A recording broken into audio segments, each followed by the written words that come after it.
యెషయా ప్రవచన గ్రంథం 33వ అధ్యాయం 21వ వాక్యాన్ని నేను చదువుతాను, మీరందరూ గమనించాలి. యెషయా ప్రవచన గ్రంథం 33వ అధ్యాయం 21వ వాక్యాన్ని నేను చదువుతాను. అచ్చట యెహోవా ప్రభావము గలవాడై మన పక్షమున ఉండును. ఆమేన్ చెప్పండి, కొంచెం గట్టిగా చెప్పండి. యెషయా ప్రవచన గ్రంథం 33వ అధ్యాయం 21వ వాక్యంలో రాయబడిన మాట, ఈ నెల ప్రభు మీతో చెప్పమన్న మాట ఏమిటంటే, యెహోవా ప్రభావము గలవాడై మన పక్షమున ఉండును. విశ్వసించిన వారందరూ చేతులు పైకెత్తి గట్టిగా ఒక్కసారి హల్లెలూయా అని చెప్పండి. ఇంకొంచెం గట్టిగా చెప్పాలి. ఇక్కడ ఒక రెండు విషయాలు వ్రాయబడి ఉన్నాయి ప్రాముఖ్యముగా. ప్రభావము కలిగిన దేవుడు మన పక్షముగా ఉన్నారు అని వాక్యం సెలవిచ్చుచున్నది. ప్రియమైన దైవ జనాంగమా, చాలామంది మన కోసమే మనతో ఉన్నట్లు నటిస్తారు. నేను మీకోసమే ఉన్నాను అని చెప్పేవారు చాలామంది ఉంటారు. ఈ సందర్భాన్నంతా నేను ఇప్పుడు వివరించలేను, కానీ ఇక్కడ వ్రాయబడిన మాటను నేను మీతో చెప్తాను.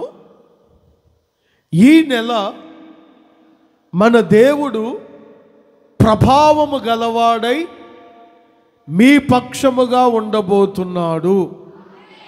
మరొకసారి చెప్పనా, ఈ నెల యేసయ్య ప్రభావము గలవాడై మనందరి పక్షముగా ఉండునుగాక. చేతులెత్తి అందరు ఒక్కసారి హల్లెలూయా అని చెప్పండి. ఇంకొంచెం గట్టిగా చెప్పండి. ఈరోజు నేను మీతో చెప్పాలనుకున్న మాట ఏమిటంటే, ఆయన మన పక్షమున ఉన్నారు. దీన్ని మనకు అర్థమయ్యే మాటలో చెప్పాలంటే, మరొక తెలుగు బైబిల్లో నేను చూసినప్పుడు, నేను మీకోసమే ఉన్నాను, నా కోసం ఎవ్వరూ లేరు, నేను ఒక్కడినే, నా కోసం ఎవరున్నారు?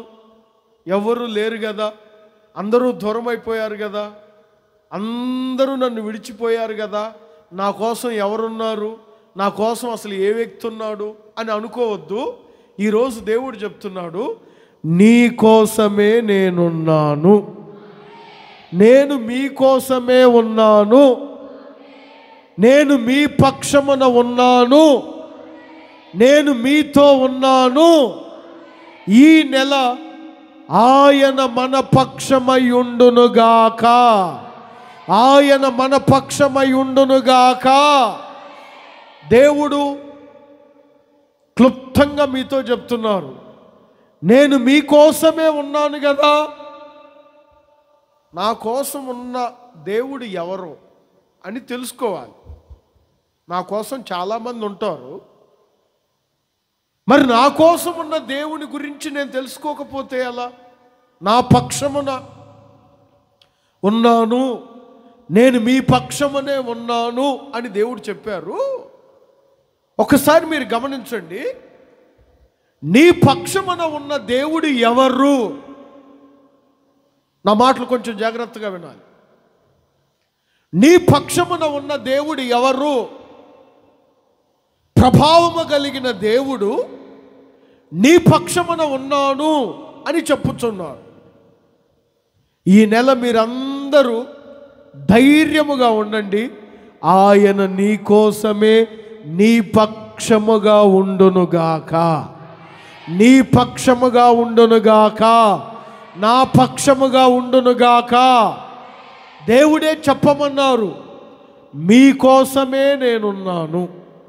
ప్రైజ్ ది లార్డ్, హల్లెలూయా. అసలు నా పక్షమునున్న దేవుడు ఎవరు అది తెలుసుకోవాలి. నా పక్షమునున్న దేవుడు ఎవరు? నన్నే అప్పు అడిగేవాడా?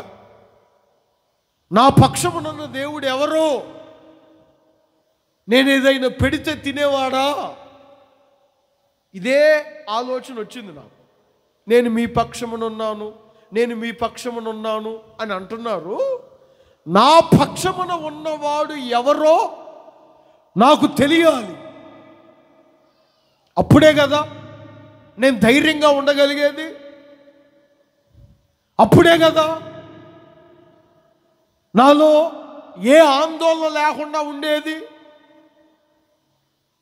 నా కోసమే ఉన్నాను. ఈరోజు నీ కోసం నీ ప్రభుత్వం ఉంది అని నీవు అనుకుంటావు, కానీ కొన్నిసార్లు ఆ ప్రభుత్వమే మనల్ని ఇబ్బందులకు గురి చేస్తుంది. ప్రభావము కలిగిన వాడనై నేను మీ పక్షమున ఉన్నాను. ఇది ఈ నెల వాగ్దానం. నీ పక్షమున ఉన్న దేవుడు ఎవరు? మీరు రాజుల 2వ గ్రంథంలోనికి వస్తే అక్కడ ఒక చరిత్ర రాయబడి ఉంటుంది. ఈ రాజుల 2వ గ్రంథంలో ఒక దైవజనుడు ఉంటారు. ఆ దైవజనునితో ఒక పనివాడు ఉంటారు. జాగ్రత్తగా వినండి. ఒక దైవజనుడు ఉంటారు, ఆ దైవజనునితో ఒక పనివాడు ఉంటారు. ఆ పనివాడు ఈ దైవజనుడు ఇద్దరు కలిసి ఒక పర్వతం మీద నివసిస్తున్నారు. 6వ అధ్యాయంలో రాయబడి ఉంటుంది.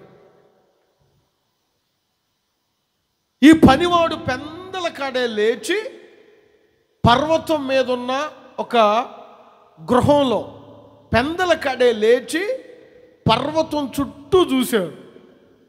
శత్రువుల యొక్క రథాలు గుర్రాలన్నీ ఆ పర్వతం చుట్టూ రౌండప్ చేసి ఉన్నాయి. పనివానికి కొంచెం ఆందోళన కలిగింది. మనల్ని చంపడానికే వీరు వచ్చారు. ఈయనేమో ఎక్కడ పడితే అక్కడ వాగొద్దంటే విండో, ఈయనేమో ఇష్టం వచ్చినట్లు వాగుతుంటాడు. రాజులను లెక్క చేయడు, అధికారులను లెక్క చేయడు, ఎవరి దగ్గరైనా సవాలు విసురుతూ ఉంటాడు.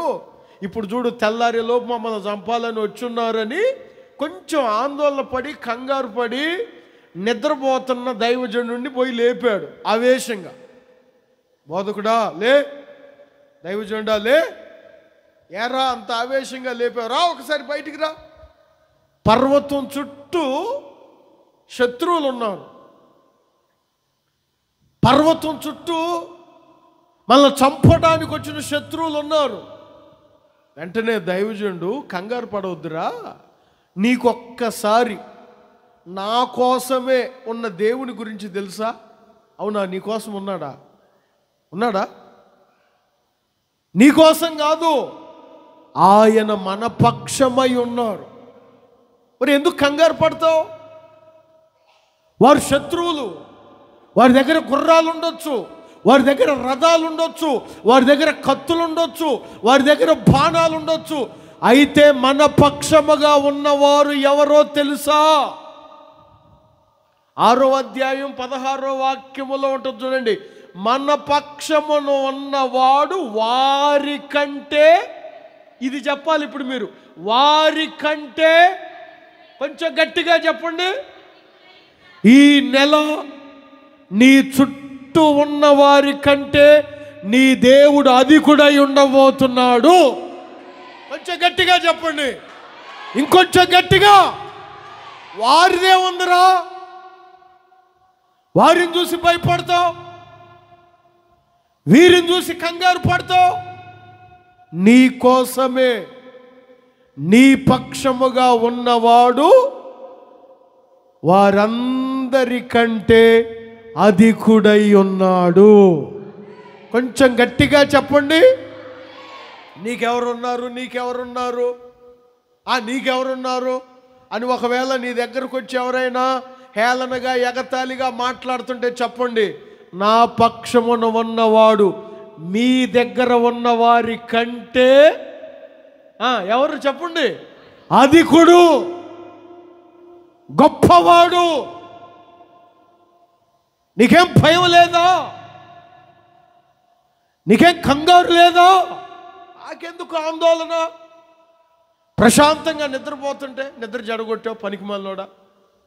వారందరికంటే మన పక్షమునున్న దేవుడు చెప్పండి అధికుడై ఉన్నాడు. ఈ నెల నీ చుట్టూ ఉన్నవారి కంటే నీ పక్షమునున్న దేవుడు అధికుడై ఉండబోతున్నాడు. ఆయన గొప్పవాడు, అధికుడు. ఈ నెల అధికుడైన దేవుడు నీ పక్షముగా ఉండే నెల ఈ నెల. ఆమేన్ చెప్పండి అందరూ, కొంచెం గట్టిగా చెప్పండి. వారికి వాళ్ళు తెలుసు, వీళ్ళు తెలుసు, వీళ్ళు తెలుసు, నాకు వారున్నారు, వీరున్నారు, వీరున్నారు. నీకెవరున్నారా? నీ కోసం ఎవరు వస్తారా? ఏమండి, నీ పక్షముగా ఎవరున్నారా? మీరు ఒకటే చెప్పండి, నా పక్షమున ఉన్నవాడు మీకంటే అధికుడై ఉన్నాడు. ఈ నెల అధికుడైన యేసయ్య మనందరి పక్షముగా ఉండునుగాక. కొంచెం గట్టిగా చెప్పండి, ఇంకొంచెం గట్టిగా చెప్పండి. ఒక 3 విషయాలు చెప్తాను, క్లుప్తంగానే ముగిస్తాను త్వరగానే. మన పక్షమునున్న దేవుడు అధికుడై ఉన్నారు అని చెప్పాను. ఈ నెల ప్రభావము కలిగిన వాడు నీ పక్షమై ఉంటారు. విశ్వసించండి. ఈ నెల మీరు ఎక్కడ అడుగుపెట్టినా గుర్తుపెట్టుకోవాలి ఈ మాట, నా కోసమే నా పక్షముగా ఒకరున్నారు. చెప్పండి ఆమేనని. ఈ నెల మీరు ఎక్కడ అడుగుపెట్టినా, విద్యారంగములో అడుగుపెట్టినా, వ్యవసాయ రంగములో అడుగుపెట్టినా, ఉద్యోగములో అడుగుపెట్టినా, వ్యాపారములో అడుగుపెట్టినా, మీరెక్కడ అడుగుపెట్టినా ఈ నెల మీ పక్షముగా మీకోసమే ఒకరున్నారు. వారందరికంటే మీతో ఉన్నవాడు అధికుడు. చెప్పండి ఆమేన్. కొంచెం గట్టిగా చెప్పండి. ఈ నెల మీకోసమే మీ పక్షముగా ఆయన ఉన్నారు. నా పక్షముగా ఆయన ఉన్నారు అని చెప్పాను కదా. దేవుడు మన పక్షముగా ఉంటే మనకు కలిగే ఆశీర్వాదాలు ఏంటి? ప్రభావము కలిగిన దేవుడు మన పక్షమై ఉంటారు అని మనం చదివాం. నేను మీ పక్షమై ఉన్నాను. యెహెజ్కేలు ప్రవచన గ్రంథం 36వ అధ్యాయం 9వ వాక్యంలో ఇదే మాట రాయబడి ఉంటుంది. యెహెజ్కేలు ప్రవచన గ్రంథం 36వ అధ్యాయం 9వ వాక్యంలో ఇదే మాట రాయబడి ఉంటుంది. చూడండి ఏమని ఉంటుంది, నేను మీ పక్షమునున్నాను. మంచిది. దేవుడు మన పక్షమున ఉన్నప్పుడు జాగ్రత్తగా వినాలి. అవసరమైన మాటలు కొన్ని చెప్తాను. మన పక్షమున ఉన్న దేవుడు ఎవరో చెప్పాను. మన చుట్టూ ఉన్న వారి కంటే మన దేవుడు అధికుడు. మరి ఆయన మన పక్షమున ఉండగా మన జీవితాల్లో కలిగే ఆశీర్వాదాలు ఏమై ఉంటాయి? మీరు 118వ కీర్తనలోనికి రండి. అక్కడ ఒక మాట రాయబడి ఉంటుంది. 118వ కీర్తన 6వ వాక్యాన్ని చదివితే చదువు, అందరు చూడాలి ఈ మాట. యెహోవా నా పక్షమున ఉన్నాడు అంటే భయపడుతున్నాడు. అర్థమవుతుందా? ఈ మాటను మీరు కొంచెం డెప్త్గా చదువుకోండి. యెహోవా నా పక్షమున ఉన్నాడు, నేను భయపడను. అప్పటి వరకు భయం, రాజ్యాన్ని బట్టి భయమో, కుటుంబాన్ని బట్టి భయమో, అర్థమవుతుందా? పిల్లలను బట్టి భయమో, వ్యాపారాన్ని బట్టి భయమో తెలియదు, కానీ ఏదో ఒక భయం. అయితే ఈ వ్యక్తి చెప్తున్నారు, దేవుడు నా పక్షమున ఉన్నాడు గనుక నేను భయపడను. కొంచెం గట్టిగా చెప్పండి. భయము లేదా? ఎందుకు లేదు? మరి భయపడినంటావేమిటి? భయం లేదా? భయం ఎందుకు లేదయ్యా? భయం ఉంది. మరి భయపడినంటావేమిటంటే, నేనైతే భయపడేవాడిని. చూడండి అతని ఉద్దేశం, నేను ఒక్కడినైతే భయపడేవాడిని, ఇప్పుడు నేను ఒక్కడిని కాదు, నా కోసం ఒకడున్నాడు. ఆమేన్. నా పక్షముగా ఒకడున్నాడు, నా పక్షముగా ఆయన ఉన్నారు గనుక నేను భయపడను. కొంచెం గట్టిగా చెప్పండి. ఎందుకు ఈయన భయపడను అని అంటున్నారో తెలుసా? నా పక్షముగా ఆయన ఉన్నారు, నేను భయపడను.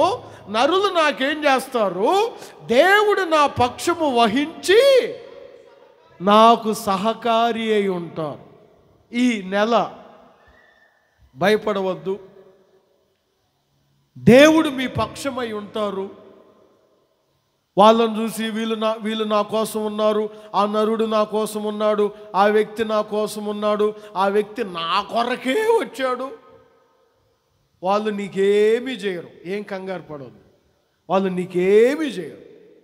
నా దేవుడు నీ పక్షమై ఉండి నీకు సహకారి అయి ఉంటాడు, నీవు భయపడవద్దు. కొంచెం గట్టిగా చెప్పండి. భయము ప్రతి ఒక్కరికి వచ్చేదే. ఈరోజున భయం లేనిది ఎవరికి చెప్పండి? ఏదో ఒక సమయంలో, ఏదో ఒక పరిస్థితుల్లో భయం. గొప్ప ప్రార్థనా పౌరుడు, చెడుతనాన్ని విసర్జించినవాడు, అసలు భయభక్తులు కలిగిన వాడని, చెడుతనాన్ని విసర్జించిన వాడని, అసలు అతని వంటి వాడు లేడు అనే మాటలు ఉంటాయి అతని గురించి. ఒకరోజు అలా నడుచుకుంటూ వెళ్తున్నాడు తన పట్టణంలో. ఆ పట్టణంలో నడుచుకుంటూ వెళ్తుంటే ఎవడో ఒకడు ఒక ఇంట్లో ఒక చిన్న పొయ్యి దగ్గర కూర్చొని చెల్ల పెంకు తీసుకొని శరీరాన్ని అంతా గోక్కుంటున్నాడు. ఎవడో ఒకడు. వెంటనే అది చూసాడు. చూసి తను ఏమనుకున్నాడంటే, కొంచెం ఆ సిచ్యువేషన్ చూసిన వెంటనే ఈ గుండె అదిరింది. అది ఒకవేళ నాకు వచ్చుద్దేమో, అర్థమైందా? అది నాకేమైనా, ఆ రోగం నాకేమైనా రావచ్చేమో అనుకున్నాడు. ఆ భయం ఉంది. ఇంకొంచెం దూరం వెళ్ళాడు. ఇంకొంచెం దూరం వెళ్తే ఎవడో కొడుకు చనిపోయి ఏడుస్తా ఉన్నాడు. అది చూశాడు. అది చూసిన వెంటనే భయం, నా కొడుకు కూడా చనిపోతాడేమో అని. అర్థమైందా? ఇంకొక రోజు ఇంకో చోటుకి వెళ్ళాడు. వాడి పశువులన్నీ చనిపోయి ఇంటి ముందు కూర్చొని ఏడుస్తున్నాడు. ఏంట్రా ఏడుస్తున్నావు? అయ్యా నా పశువులన్నీ చనిపోయాయి, నా గొర్రెలన్నీ చనిపోయాయి. వెంటనే ఇతనికి ఒక భయం, నా ఇంట్లో కూడా ఇలా జరుగుద్దేమో, నా గొర్రెలు చచ్చిపోతాయేమో, నా పిల్లలు చనిపోతారేమో. ఇవన్నీ కాదు కానీ ఇంకొక రోజు ఇంకొక చోటుకి వెళ్తే, వెళ్ళేటప్పుడు భార్య భర్తలు ఇద్దరు కొట్టుకుంటున్నారు. భార్య వచ్చి అంటది, అతను నువ్వు సావో, పనే చేయవు, నువ్వు సావో అని. 24 గంటలు తిని కూర్చుంటావు, సావో అని. వెంటనే ఈయన అనుకున్నాడు, నా భార్య కూడా ఏది చూసినా వాడి గజ్జొచ్చి చెల్ల పెంకు తీసుకొని గీక్కుంటుంటే అది భయం. వాడెవడో కొడుకు చచ్చిపోతే నా కొడుకు కూడా ఇలా జరుగుద్దేమనే భయం. ఒకానొక సమయంలో యోబే స్వయంగా అంటారు, ఏది వచ్చునని నేను భయపడి తిన్నో. 3వ అధ్యాయం, యోబు గ్రంథం 3వ అధ్యాయం 25వ వాక్యం. ఏది వచ్చునని నేను బహుగా భయపడ్డాను. ఈ రోగానికి కారణం, నీ పిల్లల మరణానికి కారణం, నీ భార్య నిన్ను దూషించడానికి కారణం, ఒకరోజు నువ్వు భయపడ్డావు. అందుకనే ఎదురింట్లో, పక్కింట్లో, ఆ ఊర్లో, ఈ ఊర్లో, అక్కడేదో విమానం కూలిపోయిందని విమాన ప్రయాణాలు మానుకొని, అక్కడ ఎవరో చచ్చిపోయారని, ఈ భయం వద్దు. దేవుడు మన పక్షమనున్నారు, నేను భయపడను. అందరు చెప్పండి ఆమేన్. కొంచెం గట్టిగా. అన్నయ్య వాళ్ళ ఇంట్లో అలా జరిగింది, మా ఇంట్లో కూడా అలానే జరుగుతుంది. వాళ్ళకి నీకు పోలిక లేదా? వాళ్ళ కోసం ఎవరూ లేరు, నీ కోసం అధికుడు ఉన్నాడు. ఎందుకురా తిక్కల మొహం భయపడతావు? యోబే అంటారు, ఏది వచ్చునని నేను భయపడి తినో. భయపడవద్దు. పెళ్లి జరుగుతుందో లేదో, ఉద్యోగం వస్తుందో రాదో, వ్యాపారం జరుగుతుందో లేదో, అసలు నేను ఇల్లుగా, ఏం భయపడవద్దు. నీ పక్షముగా ఒకడున్నాడు, ఏదైనా చేయుటకు ఆయన అధికుడు. భయపడవద్దు. దావీదు, నీ ధైర్యం ఏంటిరా? నీ ధైర్యం ఏంటి? నువ్వేమన్నా యుద్ధం నేర్చుకున్నావా? లేదే. నీకేమన్నా కత్తి తిప్పడం వచ్చా? రాదే. నాకు రాళ్ళు ఇసడటం తప్ప కత్తి తిప్పడం ఎక్కడొచ్చాయా? మరి నీ ధైర్యం ఏంటి? నేనైతే భయమే, నేనైతే భయమే. వాడు అప్పటికే అంటారు, నువ్వు అక్కడివే వస్తున్నావేంట్రా? నన్ను చూసి నీకు భయం. నేను ఒక్కడనే అయితే నిన్ను చూసి నాకు భయం వచ్చేది. నేను ఒక్కడనే రావటం లేదు, నాతో ఒకడిని తీసుకొని వస్తున్నాను. నాతో ఉన్నవాడు నీకంటే అధికుడు. అదే కదా అంటాడు, యెహోవా పేరిట నేను నీ మీదకి వస్తున్నా. ఇంక నేను ఎందుకు భయపడాలి? దేవుడు మీ పక్షముగా ఉన్నారు, మీరు భయపడవద్దు. ఈ నెల నేను చెప్పాలనుకున్న మాట అదే. ప్రభావము కలిగిన దేవుడు మీ పక్షమున ఉన్నారు, మీరు భయపడవద్దు. నరులేం చేస్తారా? ఆయనే నీకు సహాయం చేయబోతున్నాడు, ఆయనే నీకు సహాయం చేయబోతున్నాడు. కొంచెం గట్టిగా చెప్పండి. రోమాపత్రిక 8వ అధ్యాయం, రోమాపత్రిక 8వ అధ్యాయం 31, 32.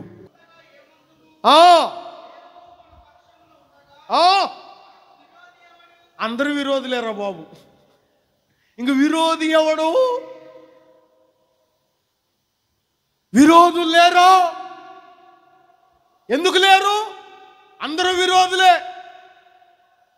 చెప్పరు. కాకపోతే నీకు విరోధిని నేనని చెప్తారా? చెప్పరు. అందరూ విరోధులే. మరి విరోధి ఎవరు అంటారేమిటి అంటే, నీకు అందరూ విరోధులున్నా నీతో నీ పక్షముగా దేవుడు ఉంటారు గనుక ఆ విరోధులందరికీ దేవుడు విరోధి అవుతాడు. అందరు చెప్పండి రా బాబు ఇప్పుడు ఆమె. కొంచెం గట్టిగా చెప్పండి. విరోధులు లేకుండా ఎవరుంటారండి? విరోధి అంటే శత్రువు, ఇంకా చెప్పాలంటే పగవాడు. విరోధి లేకుండా ఎవరుంటారు? మన చుట్టూ విరోధులే. కాకపోతే ఆ విరోధులు అనేవాడు మనకు కనపడరు, ప్రేమగా మాట్లాడుతున్నట్టే ఉంటారు.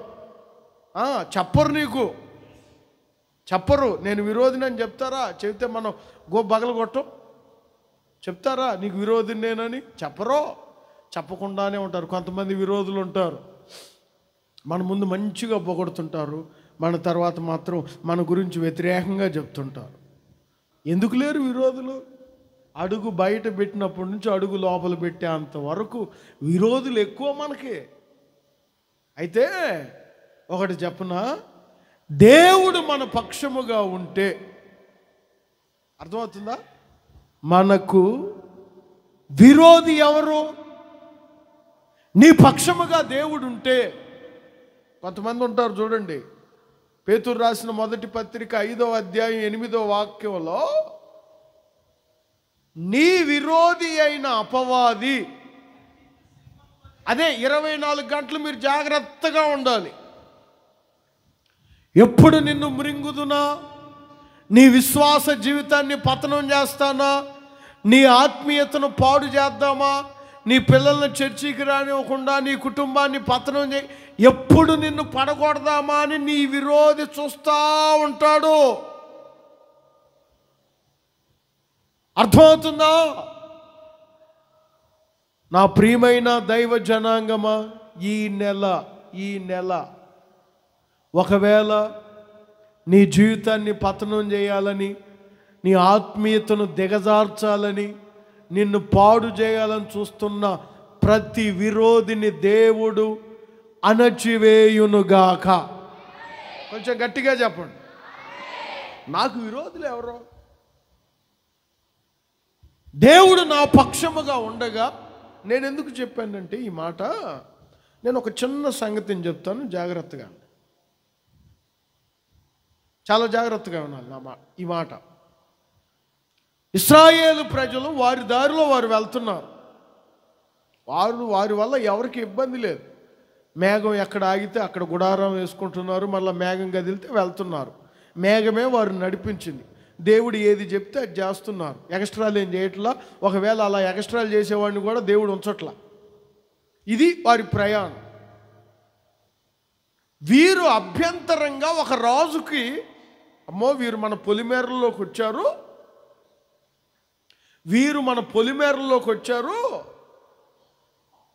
ఇంకా పొలిమేర వరకు వచ్చిన వాళ్ళు మన రాజ్యంలోకి కూడా వస్తారేమో, రారోళ్ళు.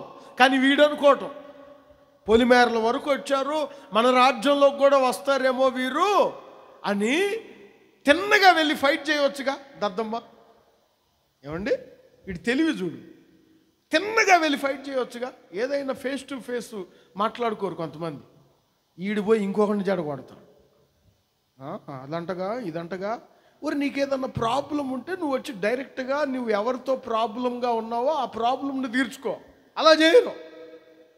వీడు బాలాకేనా వాడి పేరు, తిన్నగా మీరు మా పొలిమేరలో ఉండకూడదు, అర్జెంటుగా వెళ్ళిపోండి అని చెప్తే సరిపోయేది. వీడు డైరెక్ట్గా చేయకుండా, ఓహో వీళ్ళతో మనం ఫైట్ చేయలేం, వీరు చాలామంది ఉన్నారు, వీళ్ళని రంగం దించాలంటే వీళ్ళల్లోనే ఒకడు కావాలి. వినండి ఈ మాట, బాగుంటుంది. మీరు ఇప్పటి వరకు వినే ఉంటారు కానీ ఇది కొంచెం కొత్తగా ఉంటుంది. చూడండి, వీళ్ళల్లోనే ఒకడు కావాలి. అప్పుడు వాళ్ళకే పెట్టాలి, మనం మాత్రం కామ్గా ఉండాలి అని. వీళ్ళ జాతికి సంబంధించిన వాడు ఒకడు ఉన్నాడు, ప్రవక్త. ఏం పేరు వాడి పేరు? అది చెప్పాలి ఇప్పుడు. మీరు ఫైట్ చేయాల్సిన వాడు నువ్వు చేయవచ్చు. బిలాముని ఎందుకు తెచ్చారు? నాకు అర్థం కాని ప్రశ్న అదే. విరోధివి నీవు కదా,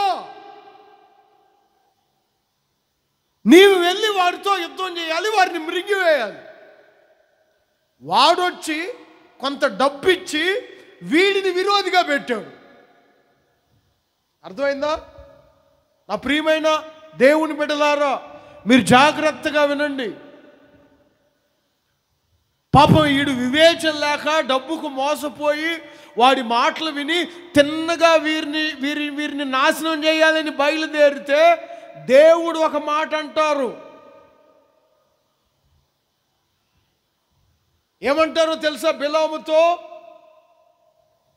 నా ప్రజలకు నీవు ఎవరు లేరనుకున్నావా? ఒకవేళ బాలాకు నిన్ను తెచ్చుకున్నాడేమో. నా ప్రజలకు వారి కోసమే నేనున్నాను, వారి పక్షమై నేనున్నాను, మీ అందరికంటే నేను అధికుడను. వీడు బిలాము చాలనుకున్నాడు బాలాకు. కానీ దేవుడు అనుకున్నాడు, బిలాము అవసరం లేదు, బాలాకు అవసరం లేదు, నా ప్రజలకు నేనే చాలు, నేను అధికుడను. అక్కడ ఒక మాట అంటాడండి. మీరు 22వ అధ్యాయం సంఖ్యాకాండంలో నీకు విరోధినై వచ్చాను అంటాడు. చూడండి దేవుడు, 22వ అధ్యాయం 32, సంఖ్యాకాండం 22వ అధ్యాయం 32వ వాక్యం. ఓకే,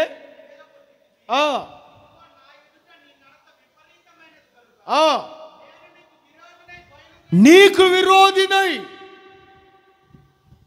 ఒక ప్రవక్తకి దేవుడు ఎందుకు విరోధి అయ్యారు? ఒక విశ్వాసికి దేవుడు ఎందుకు విరోధి అయ్యాడు? అసలు మీకు విరోధులే ఉండరు అని వాక్యం చెప్తుంటే దేవుడే ఎందుకు విరోధి అయ్యాడంటే ఆయన కోసం. ఈ మాటలు మీరు జాగ్రత్తగా వినాలి. ఎవరి కోసమైతే ఆయన వారి పక్షముగా ఉన్నాడో ఆ ప్రజలకు ఎవరు విరోధులైనా దేవుడు వారికి విరోధి అవుతాడు. అది ప్రవక్త కాదు, అది ఇంకొక రాజు కాదు, ఇంకొక నథింగ్. ఎవరైనా ఈ రాత్రి మీరు విశ్వసించండి, ఆయన మీ పక్షమై ఉన్నాడు. మీకు విరోధులు ఎవ్వరు ఉండకుండా చేయబోతున్నాడు దేవుడు. కొంచెం గట్టిగా చెప్పండి. నాకెవరన్నా విరోధులు ఉన్నారనుకో, నేను మౌనంగా నా పని నేను చేసుకుంటూ పోతాను. నా పక్షముగా దేవుడు వారికి విరోధం అవుతాడు. అర్థమవుతుందా మీకు? పాపం వారి దారిలో వారు వెళ్తున్నారు. వారి తప్పేమన్నా ఉందా? వారు ఏమన్నా ఆ రాజ్యంలోకి వెళ్ళి ఆక్రమించుకోవాలనుకున్నారా? లేదు. పొలిమేరల మేఘం అక్కడ ఆగింది, వారు అక్కడ ఆగారు. నా రాజ్యంలోకి వస్తున్నారు, నా సొమ్ము తింటున్నారు, నాకు చేస్తున్నారని అనవసరంగా వాడిని, పాపం నిద్రపోతున్న వాడిని లేపాడు.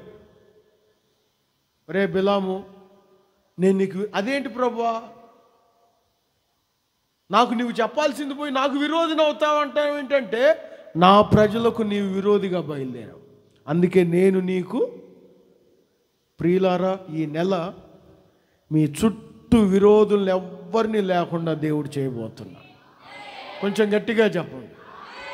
వాళ్ళు అది లేస్తున్నారు, ఇది లేస్తున్నారు. నువ్వు మౌనంగా ఉండు. దేవుడే విరోధిగా నిలబడబోతున్నాడు. నీకు వారికి కాదు పోటీ, దేవునికి వారికి. నువ్వు ప్రశాంతంగా ఉంటావు. పాపం వారికేం తెలియదు. ఇది మీరు ఆ చరిత్ర చదువుకోండి. ఇశ్రాయేలీలకి ఏమి తెలియదు. ఇదంతా ఎవరి మధ్యలో జరిగింది? దేవుడు, బిలాము. బాలాకు కూడా సైడ్ అయిపోయాడు. అదేంటి, డబ్బు ఇచ్చినోడు సైడ్ అయిపోయాడు, తిట్టడానికి వచ్చినోడికి విరోధి అయిపోయాడు దేవుడు. కారణం ఏమిటంటే వారి పక్షముగా దేవుడు ఉన్నాడు. ఈ నెల మీ పక్షముగా దేవుడు ఉండబోతున్నాడు. మీ పక్షముగా మీ కోసమే దేవుడు ఉండబోతున్నాడు. నీకు విరోధులు ఎవ్వరిని లేకుండా చేయునుగాక. మరొక మాటను చెప్పి నేను ముగించబోతున్నాను, జాగ్రత్తగా విందాం. యోబు గ్రంథం 16వ అధ్యాయం 19వ వాక్యం. యోబు గ్రంథం 16వ అధ్యాయం 19వ వాక్యం. ఉన్నాడు,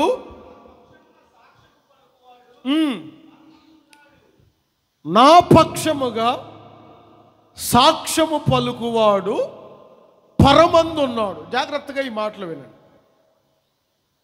ఈ మాటలు యోబు గ్రంథం 16వ అధ్యాయం 19వ వాక్యంలో రాయబడిన మాటలు ఇవి. యోబును చాలామంది పైకి నీతిమంతుడు, పైకి భక్తి పడలే కానీ కొంచెం ఏమీ లేకుండా ఉంటాయా, ఏదో ఉంది అని చాటుగా యోబు గురించి కొన్ని అసహ్యమైన మాటలు మాట్లాడుతున్నారు. స్నేహితులు కానీ, గ్రామస్తులు కానీ, కుటుంబస్తులు కానీ యోబు చెవిన పడ్డాయి. జాగ్రత్తగా వినాలి ఈ మాట. నా ముందేమో బాగానే ఉంటున్నారు, నా గురించి వ్యతిరేకంగా మాట్లాడుతున్నారు, ఇప్పుడు నా గురించి వీరికి తెలియడం ఎలా అని బాగా ప్రార్థన చేసుకున్నాడు. అప్పుడు చెప్తాడు ఈ మాట, చూడండి. నా పక్షముగా సాక్ష్యము పలుకువాడు దేవుడే. మీరెన్నైనా అనుకోండి, నా గురించి ఇంకొకరు చెప్పాల్సిన అవసరం లేదు. ఈ నెల యేసయ్యే మీ గురించి సాక్ష్యము పలుకునుగాక. మీరు సాతాను, దేవుడు, వీరిద్దరి మధ్యలో కొంత వాదం, కొంత డిస్కషన్ జరిగింది. యోబు అంటే దేవుడు అంటారు, చూడండి 2వ అధ్యాయంలో ఉంటుంది ఆ మాట.